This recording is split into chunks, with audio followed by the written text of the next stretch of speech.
mundo del proletariado de París y Londres, donde enfermaría de una tuberculosis que le mataría 3 décadas más tarde, le condujo hasta una versión radical del socialismo. Como tal, escribió una de sus primeras obras, El camino a Big Empire, sobre la vida de la clase trabajadora en el norte de Inglaterra. En diciembre de 1936 vino a España para combatir en las filas del POUM. Como tantos extranjeros, desconocía las realidades más profundas de un país que le era extraño y más tarde admitiría que de haberlas conocido habría luchado más bien en las filas de la CNT. En Barcelona estuvo a punto de ser fusilado por los agentes estalinistas del PCE, pues su militancia en un partido comunista heterodoxo le hacía blanco preferente de aquellos. Fruto de sus experiencias escribió Homenaje a Cataluña, lo que también le valió ser vigilado por los servicios británicos de información. Su experiencia española y su relación con la industria editorial en Gran Bretaña le desilusionaron del socialismo revolucionario. Durante la Segunda Guerra Mundial colaboró a través de la BBC con los servicios de propaganda británicos en mantener el poder de Londres en Asia frente a los japoneses, y hacia 1943 concibió sus dos mejores obras, Rebelión en la Granja y 1984. En la primera, publicada en 1945, satirizaba la revolución bolchevique, aunque buena parte de su crítica es actualísima. Aquí comenzaría a desarrollar su idea, completada más tarde en 1984, de que no se establece una dictadura para salvaguardar una revolución, sino que se hace una revolución para establecer una dictadura. La sátira era evidente para quienes habían sido testigos de la revolución soviética y la realidad de la sociedad estalinista. En 1984 desarrolló muchas de sus más originales ideas, culminando su evolución ideológica. Publicada en plena Guerra Fría, destila un evidente pesimismo que quiere ser admonitorio ante la amenaza de la expansión comunista en aquellos días. Es, sin duda alguna, su obra maestra. Tenemos hoy con nosotros a una persona a la que echábamos ya de menos, don Fernando Alonso Barahona. Muy bienvenido. Muchas gracias. Es un placer, como le decía, contar con usted, y más para hablar de un tema como este, del que sé que es usted un magnífico conocedor.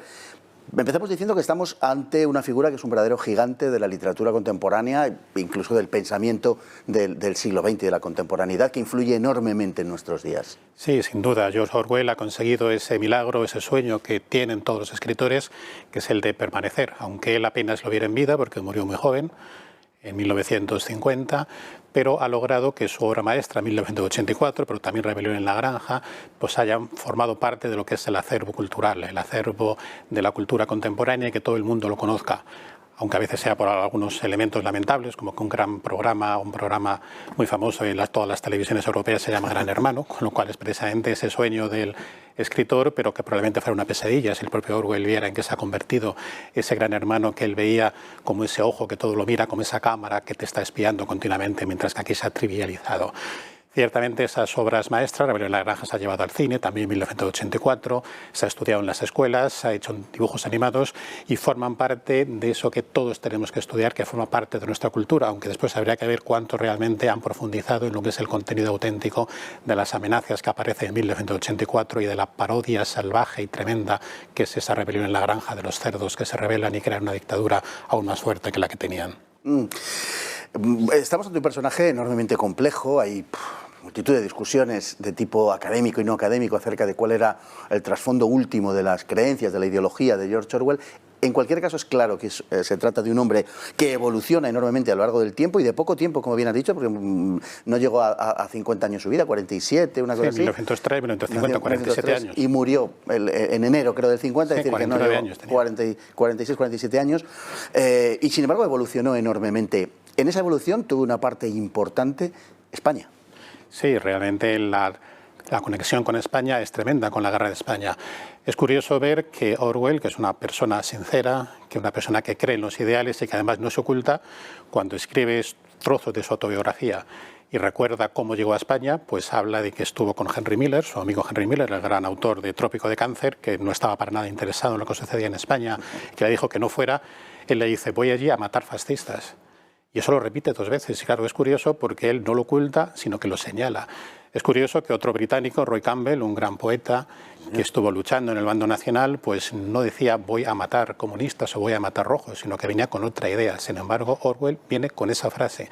Y claro, hay que retrotraerse a los años 30 para saber qué significa matar fascistas. Pues desde Ortega, Unamuno y Marañón para atrás, todo el mundo que no pensaba como ellos.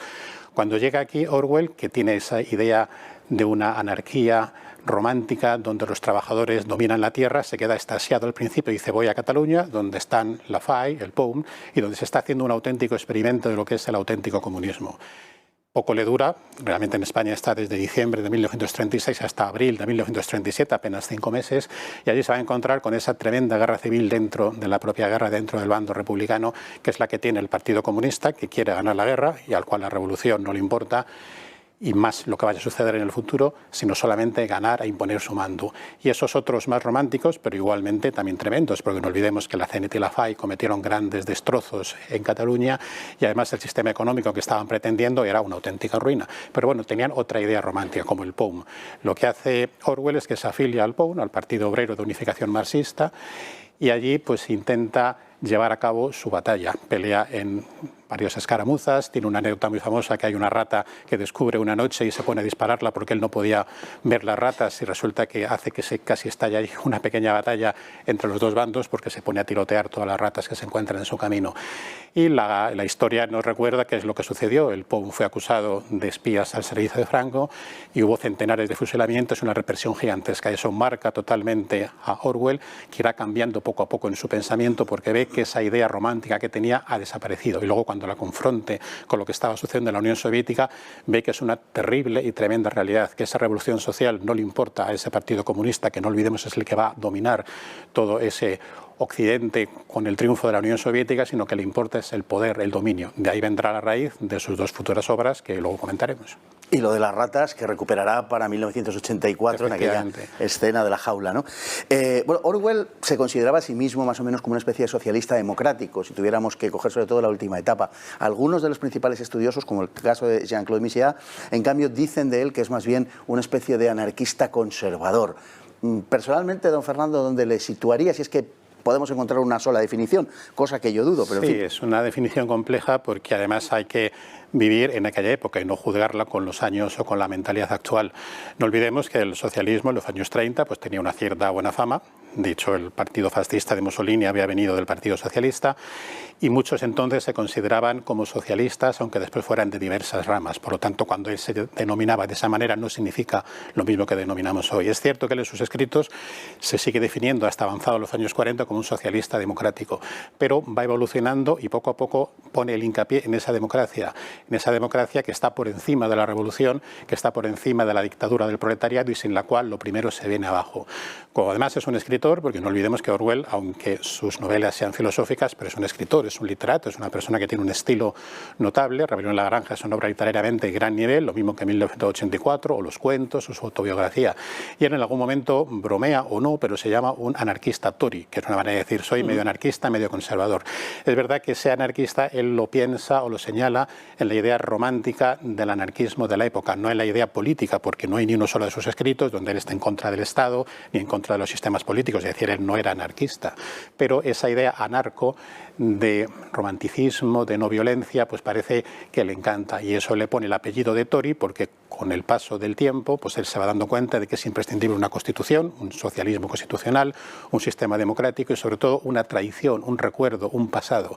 Él se queda asombrado cuando ve la Unión Soviética como el pasado se rompe y luego podemos ver cómo esa memoria antihistórica va borrando aquello que no interesa y le privan a la persona de sus raíces. Por lo tanto, él considera que si se le priva a esa persona de sus raíces, se está asesinando su libertad. Por lo tanto, es preciso, es imprescindible tener un recuerdo, tener una tradición, tener una raíz. Y eso es lo que le lleva a llamarse Tory, porque la revolución, sea cual sea, aunque sea democrática, no puede partir de la nada, no puede partir de ese adanismo del que hablaba Ortega y Julián Marías, sino que tiene que partir de la tradición.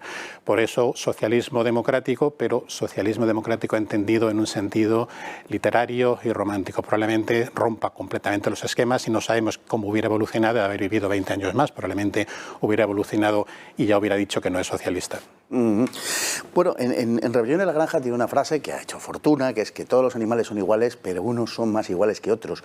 Esto está aplicado en su momento al comunismo, al bolchevique, al comunismo de la Unión Soviética, para satirizar en qué había devenido esa sociedad. Sin embargo, es algo absolutamente actual, porque eso es lo que está sucediendo en nuestras sociedades, por tanto no debe aplicarse solo al comunismo, sino a estas sociedades que ya no sabe uno muy bien cómo definir, en las cuales, en teoría, hay una proclama inicial de igualdad igualdad de todos, y sin embargo las leyes de género, las leyes feministas, etcétera, lo que han hecho es que todos seamos iguales, pero efectivamente unos sean más iguales que otros, el privilegio y otras cosas semejantes. Sí. Es precisamente ese concepto orwelliano donde la verdad es la mentira y la paz es la guerra, pues la igualdad es la desigualdad.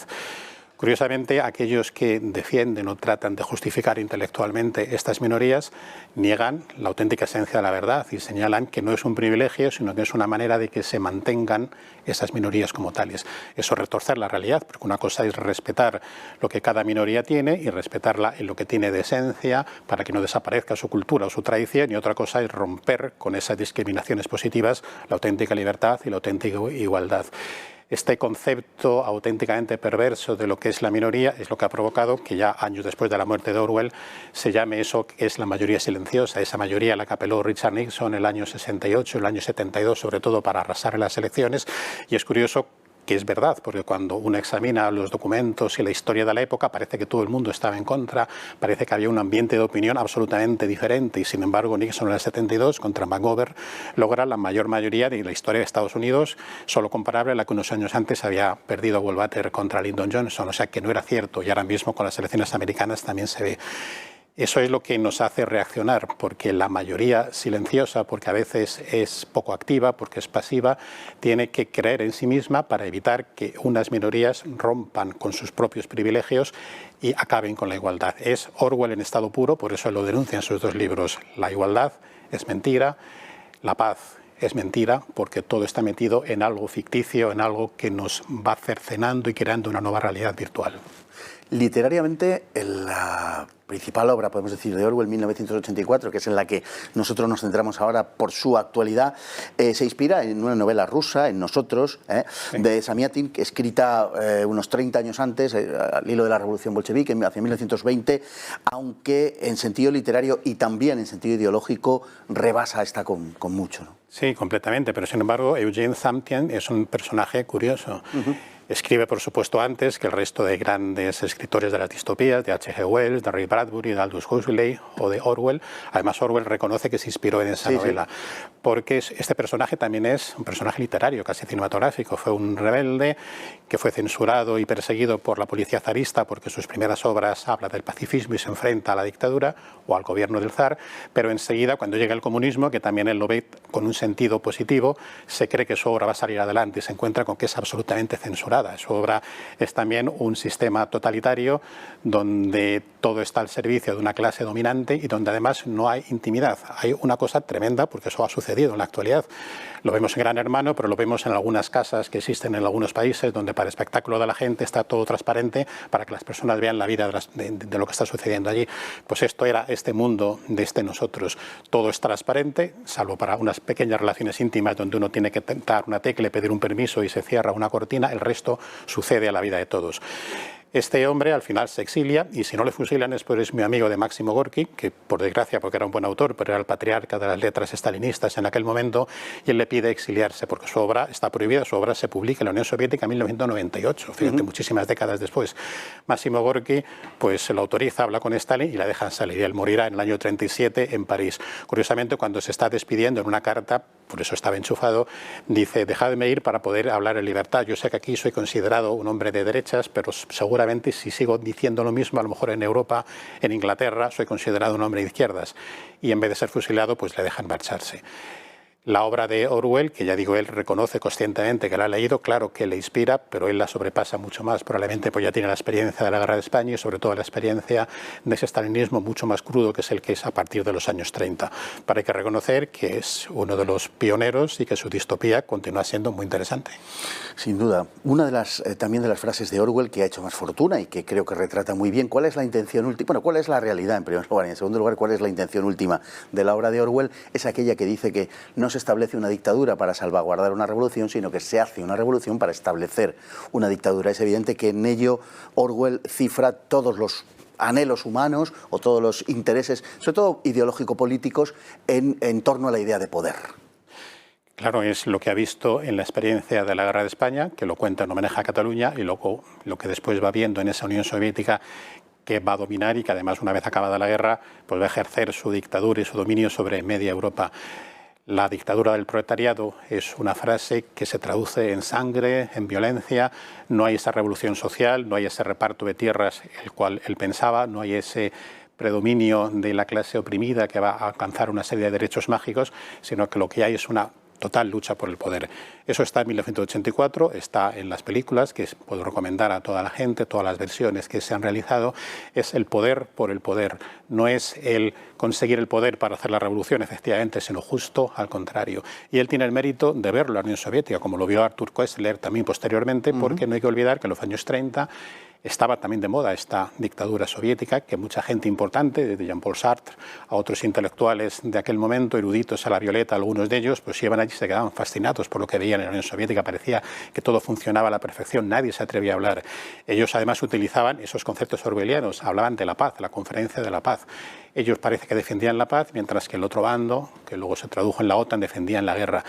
Y Orwell, que venía del campo de la izquierda, pues tiene el mérito de ser uno de los pocos que reconoce, que habla, que no le importa afrontar todo ese conflicto ideológico que él tiene, puesto que al fin y al cabo renunciar lo que habían sido sus sueños, sus ideas y lo mejor de sí mismo, para denunciar que ahí hay un entramado, que aquello no es una ideología socialista ni nada parecido, sino un entramado totalitario tremendo del cual solamente se sale con el lavado de cerebro o con la muerte. Continuaremos después de la publicidad hablando específicamente de la obra 1984, como decimos, de una gran actualidad. Nos vamos antes de publicidad a nuestra sección de la hemeroteca. Hemos vuelto con enorme rapidez. Miren, es posible que en términos de influencia 1984 sea la novela más destacada del siglo XX. Muchas de las ideas y hasta de las expresiones más comunes en materia político-ideológica tienen su origen en ella. Si no la han leído, quizá les sorprenda el paralelismo que presenta con muchas de las cosas que están sucediendo hoy día en nuestra sociedad. A lo largo de la historia no han sido pocos los autores que han recreado un mundo futuro en el que la humanidad se encontraría aherrojada por una u otra causa, ni los que con ánimo de adivinación han advertido de los visionarios que, en el nombre de la liberación del ser humano, terminarán esclavizándolo. Es coincidente la conciencia de que la humanidad, bajo el aspecto del progreso, en cierto modo camina hacia la negación de sí misma, que cada vez se aleja más del modo de vida natural y que bajo el atractivo aspecto del progreso yace una oscura amenaza. El precio de la seguridad y del bienestar es siempre la libertad. El problema es que ni la seguridad ni el bienestar forman parte de la naturaleza humana, pero la libertad sí. De modo que pagamos con nuestra humanidad el precio de esa seguridad y de ese bienestar. En el mundo que vislumbraba Orwell en la novela 1984, la libertad simplemente no existe. Todo está supervisado por un sistema de cámaras, incluyendo los espacios privados. Tan solo en los espacios rurales quedan rincones sin vigilar. Pero como la población se hacina en ciudades, toda ella es permanentemente monitorizada. La omnipresente policía del pensamiento cuida de que no haya desviaciones en la mente de las personas. El partido es quien organiza toda la vida social y personal y al frente del mismo se halla el Gran Hermano, máxima autoridad cuyo retrato se encuentra por todos lados. En la sociedad de 1984 se ha creado un lenguaje esterilizado y se ha dotado a las palabras de un nuevo significado. Algunos conceptos ya no pueden expresarse, pues se carece de los términos adecuados. El lenguaje ha sido ideológicamente alineado y depurado de los términos incorrectos. El pasado es acomodado a las necesidades políticas de cada momento. Hechos y personas son eliminados a conveniencia del poder político, ya que el partido se ha atribuido el derecho de modelar la historia, fiel a su lema de que quien controla el pasado, controla el futuro. El país está permanentemente en guerra, en cuanto que esta es un elemento fundamental de cohesión social que previene las rebeliones. Como el mundo está dividido en tres grandes bloques, dos de ellos se alían contra el otro. Si bien las alianzas varían continuamente. Oficialmente, el país siempre se ha encontrado en guerra contra quien en ese momento sea el enemigo. El poder favorece una movilización permanente a fin de fanatizar a la población, a la que se induce a odiar a los traidores a la causa, dirigidos por el malvado Goldstein. Pero la resistencia en realidad no existe. No es más que una invención del partido para justificar su labor represiva de control mental de la población. El poder prácticamente ha abolido a la familia, fomentando la delación de los hijos contra los padres, entre esposos y entre hermanos. El sexo ha sido prohibido y su práctica se ha convertido en un hecho revolucionario. Los únicos que viven al margen del partido son los proles, pero estos no tienen conciencia de lo que está sucediendo porque carecen de cultura y la educación que han recibido es muy básica. Orwell concebió la relación entre el poder político y la persona como la de una bota militar aplastando un rostro humano. Su antiguo profesor Aldous Huxley, sin embargo, había imaginado el totalitarismo de otro modo, mucho menos brutal y más persuasivo, como publicó en Un Mundo Feliz en 1932 y como recordó en carta que envió a Orwell al poco de publicarse en 1984. Las ansias de poder pueden satisfacerse igualmente persuadiendo a la gente a que ame su esclavitud antes que azotándola y pateándola, creando una dictadura sin lágrimas. Años antes, el propio Huxley había escrito que un Estado totalitario realmente eficaz sería aquel en el cual los jefes políticos todopoderosos y su ejército de colaboradores pudieran gobernar una población de esclavos sobre los cuales no fuese necesario ejercer coerción alguna por cuanto amarían su servidumbre. Inducirles a amarla es la tarea asignada en los actuales estados totalitarios a los ministerios de propaganda, los directores de los periódicos y los maestros de escuela. Pues así parece en nuestros días. Don Fernando, es claro que Orwell se basaba en aquel momento esencialmente en la Unión Soviética, los elementos que se recrean en la novela, desde la denominación socialista del sistema que rige hasta la deconstrucción del pasado. En fin, nosotros también podríamos hablar en nuestros días de eso. El culto al gran hermano, la alteración de la historia que tiene que ver en aquel momento con el pacto Molotov-Ribbentrop, pero de la que también sabemos nosotros bastante, el puritanismo social, la identificación de Goldstein con Bernstein, que era Trotsky en la Unión Soviética, como hereje, como traidor, la delación de los hijos contra los padres. La Unión Soviética fue el primer país, digamos, que recompensó la traición de los hijos a los padres, lo cual es una auténtica monstruosidad. Bien, todo eso tenía su basamento en la Unión Soviética de ese momento, pero una gran parte de estas cosas las podemos observar en nuestra sociedad. Sí, realmente eso es absolutamente dramático. Vemos que la Unión Soviética fue ese primer intento grande de hacer un Estado totalitario completamente, porque una cosa es tener un Estado autoritario, una cosa es una dictadura que entra en lo público, mientras que la Unión Soviética intenta ensayar una dictadura más atroz porque es atacar las mentes. Después lo hizo Mao también con esa tremenda revolución cultural, o Pol Pot, que en su tremenda dictadura, que asesinó a 1,5 millones de personas en una población de pequeño tamaño, pues ahí también obligaba a la delación de los hijos a los padres, se les arrancaba de la familia, les arrancaba completamente de la raíz. Ese discurso ideológico en la actualidad pues tiene algunos elementos que cualquier espectador o avisado, cualquier persona puede ver. Es la anulación del pasado para romper la raíz y para crear un futuro diferente donde ellos te dominen. Esa anulación del pasado tiene una consecuencia tremenda. Hay un libro sobre 1984, que es una joya de mi biblioteca, que editó la editorial Spasacap en 1985, donde varios autores reflexionan sobre 1984. Es interesante porque allí hay desde Ramón Cotarelo, que luego se ha hecho de Podemos, ahí hace un ensayo, está Javier Sádava, Juan Pablo Fusi, pero sobre todo hay un ensayo maravilloso de Gonzalo Fernández de la Mora sobre 1984, donde él ya ve hacia dónde nos puede llevar esa alteración del pasado. Dice con razón, es imposible alterar ontológicamente el pasado porque el pasado ha existido, pero tú sí puedes cambiar la memoria. Lógicamente esto no se lo han inventado ahora. Tradicionalmente era común que cuando un gobierno llegaba en países lejanos y en países cercanos, pues rompía las estatuas, creaba otras estatuas distintas y borraba un poco de la faz de la historia, pero no tenían los medios totalitarios que cuentan en la actualidad. La Unión Soviética ya se hizo famosa en la película Octubre de Eisenstein. Cuando Eisenstein realiza la película, se ve obligado a sacar de la pantalla a Trotsky porque él había estado, era un documental y había escenas documentales. Sin embargo, a él le borran, es tremendo porque ahí ya vemos un documental falsificado. Entonces, en la época actual, pues tenemos esa absurda ley de la memoria histórica que es lo más orwelliano y lo más dramático, que es cambiarte la memoria. Pero es que es fundamental porque el dominio está en quitarte tu propia raíz, en quitarte tu propia esencia, tu propia cultura. Y si te cambian lo que ha existido, y se cambia con las noticias, con los medios de comunicación y con la extinción, esto no se hace de la noche a la mañana, porque se extingue la generación que lo vivió en persona, pues después queda una memoria diferente. Esto es absolutamente dramático. En el lenguaje actual a veces se emplea una palabra un tanto hortera, un tanto superficial, que es ganar el relato. Esto es muy superficial porque esto ya lo habló Ortega en su libro Ideas y Creencias y después lo desarrolla Julián Marías y es la base de lo que luego se denomina alternativa cultural. Las creencias es aquello que no ponemos en cuestión, es lo que pertenece a nuestra cultura. Una cultura cristiana y occidental como es la que vivimos, puesto que Occidente es un resumen y una concentración de la filosofía griega, del derecho romano fecundados por el cristianismo. Las creencias, si renunciamos a ellas, o si las perdemos, hemos perdido la batalla, porque lo único que podrá aspirar una alternativa es a gestionar de un modo más o menos correcto, de un modo más o menos moderado, o más o menos sencillo y cruel o débil, esa creencia. Porque las ideas sí tienen un estilo personal, es lo que yo lanzo al debate, pero la creencia es lo que no se pone en cuestión. Por lo tanto, si se pierde esa batalla por la creencia, porque no se da, pues realmente no hay alternativa. Estamos en el Gran Hermano, donde todo se somete a la dictadura y donde todo se somete al pensamiento único. El pasado se altera para justificar el presente, no cabe ninguna duda. Y al respecto, Orwell escribió, atención porque es verdaderamente profético, ¿cómo se contará la historia de la Guerra Civil Española?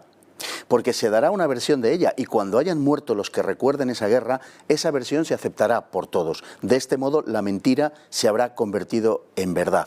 Tal y como digo, profético. Sí, realmente profético. Ya Jean-François Revel, en aquel libro del conocimiento inútil, decía que la principal fuerza que mueve el mundo es la mentira. Y hay Orwell, que ha vivido aquello y que ha visto cómo los soviéticos han cambiado la historia, pues dice, años después, porque él todavía estaba muy reciente, ¿cómo se contará esto? Pues ahora vemos, lamentablemente, que en la España del siglo XXI pues se reescribe esa historia y encima se llama revisionista al que mantiene la historia tal y como fue, tal y como fueron los testimonios. Pero es que es aún más atrevida porque también se quiere reescribir la historia de la transición cuando hay todavía mucha gente que la ha vivido. Sin ella, decía antes Fernández de la Mora, y señala que si quitamos esa raíz de la historia, entonces los acontecimientos son difusos, son como escenas que van sucediendo sin orden ni concierto en la vida cultural de una persona. Si se te quita la memoria, no tienes capacidad para pensar. Y esa memoria se manipula. Es lo que aparece en Orwell, pero también en Aldous Huxley. Y ahí, como la novela tiene un estilo literario, pues se habla de la eugenesia, se habla del lavado de cerebro. No hace falta llegar a esos extremos. Eso es lo que en estas novelas literarias, en estas historias, se cuenta como elemento dramático, como elemento de cuento. Pero eso se hace en una generación, se hace desde la educación. Por eso una de las fases del mundo feliz de Huxley era que los niños desde el principio se les está educando de una manera determinada. Por eso es importante controlar la educación. Por eso es importante que esas creencias se les inoculen desde pequeño. Esta ausencia de libertad es probablemente uno de los principales problemas, una de las principales tragedias de nuestra época, porque te impide y te roba la libertad de pensar, la libertad de discrepar, de ser disidente y de al menos encontrar la verdad. Porque como decía Julián Marías, a lo mejor no podemos acceder a la verdad, pero no nos pueden quitar el ansia de buscarla, porque si no tenemos ansia de verdad, la verdad os hará libres, decía Juan Pablo II, pues realmente estamos en el caos. Y en el caos, ¿qué es lo que se impone al final? Pues la fuerza del Gran Hermano. En la novela hay una guerra permanente. Una guerra que cambia de protagonistas, pero no importa, porque como digamos que se arregla el pasado conforme a las conveniencias de cada momento, realmente lo que se le hace creer a la población es que la guerra que es permanente, que es casi perenne, o sin casi, se libra siempre contra el mismo enemigo y la población está bien dispuesta a aceptarlo. La guerra es muy importante fundamentalmente por dos razones. Movilizar a la población, por un lado, y por otro lado, distraerla de los problemas verdaderos, digamos, de los que podrían tomar conciencia en caso de que no existiera esa guerra.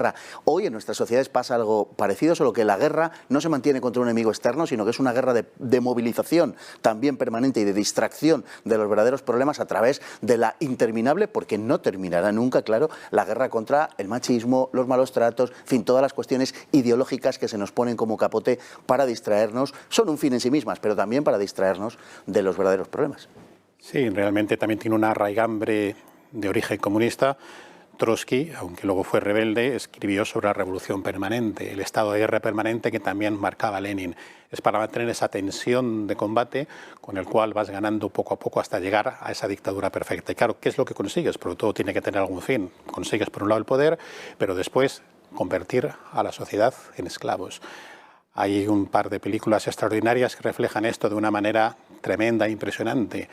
La película de la invasión de los ladrones de cuerpos, donde esos cerebros que van viniendo del mundo extraterrestre convierten a las personas, le quitan la voluntad y les convierten en personas que no sienten ni padecen, que parece que son felices, pero que no son nada, les han quitado la libertad. En un momento cuando uno se opone a ello y le dicen, pero ¿no ves que con esto quitamos las guerras, quitamos los enfrentamientos, tienes una sociedad de esclavos?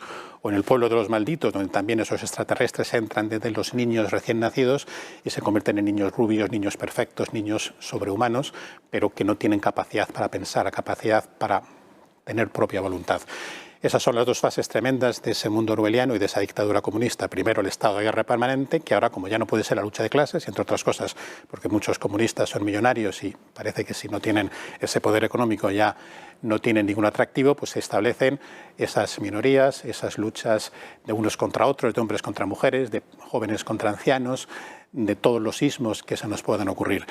Y eso mantiene a la sociedad en permanente conflicto para ir rompiendo la voluntad. Pero después los que realmente tienen el pensamiento más avanzado dentro de esta dictadura, pues aspiran a esa segunda fase, donde habrá, pues como en el Gran Hermano de Orwell, ese partido interior que es la élite, que tiene todos los privilegios, ese partido exterior, que son los funcionarios de la élite, que están un escalón por debajo, y luego el 85% de la población, que no tiene nada, cuando haya acabado el estado de guerra permanente. Y esto sucederá mientras haya resistencia, porque esa guerra la mantienen con una idea obviamente clara, que es el de romper la resistencia. Esa se acabará si algún día, por desgracia, dejamos de resistir.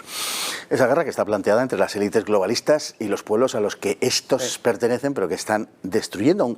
En la realidad actual, aunque hay elementos tanto de Orwell como de Huxley, indudablemente Orwell ha alcanzado una mayor resonancia y algunas de sus formulaciones literarias están más cuajadas que las de Huxley, indudablemente. Sin embargo, parece que la visión de Huxley es la que se corresponde más con nuestro mundo. El objetivo no es tanto aplastarnos y forzarnos de una manera burda y abierta, sino que es más bien conseguir que amemos nuestra esclavitud, como predijo Huxley, y parece que está sucediendo. Sí, efectivamente la novela de Orwell es más dramática porque hay torturas y por donde esa voluntad se rompe de una manera violenta.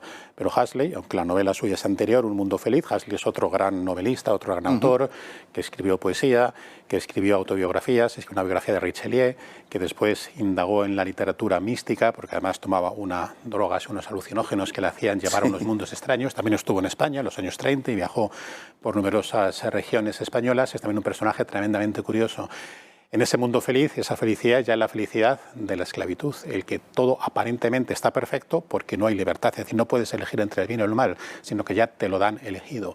Curiosamente, en la visión de la relación íntima o de la relación sexual también es diferente. En Gran Hermano está como prohibida, está absolutamente mediatizada. En cambio aquí está despersonalizada en un mundo feliz, pero puedes tener todas las parejas que quieras porque no te vas a acordar, no eres tú, sino que es solamente tu parte física.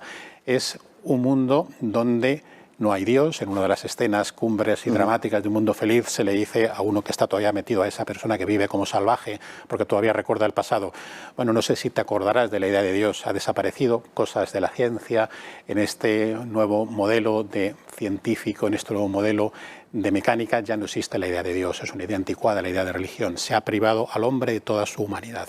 ¿Qué es lo que queda? No hay libertad, no hay auténtica calidad de vida. Pues don Fernando, le agradecemos enormemente que haya compartido este tiempo con nosotros, pues un tema que creo que es, a la par que de pensamiento literario, actualísimo para nuestra desgracia, es nuestro presente y quiera Dios que no sea nuestro futuro. Muchísimas gracias. Nosotros nos vamos hoy con la frase del día, que tiene que ver mucho con lo que está sucediendo en estos momentos, sobre todo en España, pero en general en el mundo, y que dice que lo importante no es mantenerse vivo, lo importante es mantenerse humano. George Orwell. Muy buenas noches.